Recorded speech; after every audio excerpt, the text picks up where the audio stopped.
Hey, I've got a question for you today on Daily Hope. Have you ever been in a conversation where some words slipped out of your mouth, and as soon as they slipped out, you thought, oh, I wish I could take those back. I'm going to be hurting.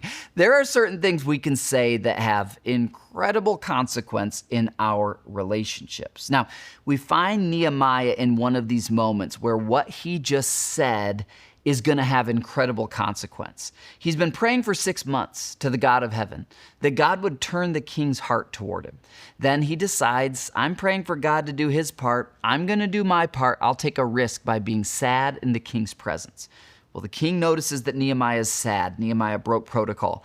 Then the king says, you don't look sick. What's going on? And Nehemiah brings up his own problems, which is a second way of breaking protocol. So it's this moment in the story where it's like, what's going to happen? Is the king going to command that he be hanged or speared or just thrown out of the court for a couple weeks to get his mind right or sentenced into prison for a while? What's going to happen next? Is God going to answer the prayer to turn Artaxerxes' heart toward Nehemiah? Verse 4 tells us the answer. The king asked, well, how can I help you? Can you imagine for Nehemiah the sigh of relief when the king says those words? I mean, Nehemiah is believing God for a miracle, but it's one thing to believe it. It's another thing to see it. The king's like, slave, how can I help you? Only God could have done this. And then I love how Nehemiah continues. He says, with a prayer to the God of heaven. So he's saying, oh Lord, help me get this right. He's asking me how he can help me to get this right.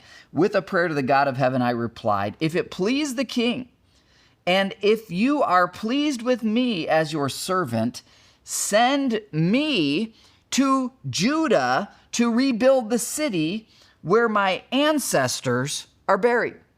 Now, there's two things I want to point out to you here. The first is the level of risk that Nehemiah was taking.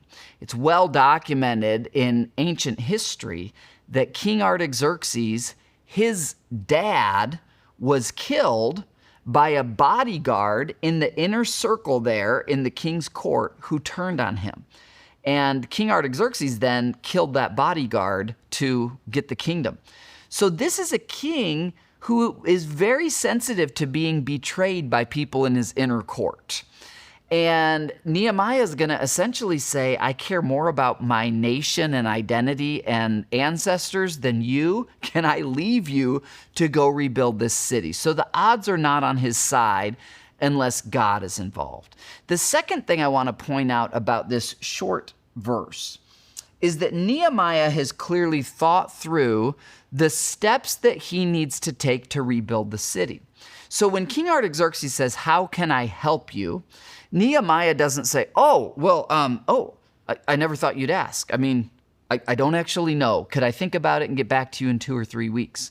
That's probably what I would have done. But Nehemiah, as he's been praying that God would turn the king's heart, he's been planning as if God will turn the king's heart. So as you're praying for God to do a miracle in your situation, how can you start planning as if God's going to perform that miracle? Then, when God does perform the miracle, you're ready. You're praying with your shoes laced up. See you tomorrow.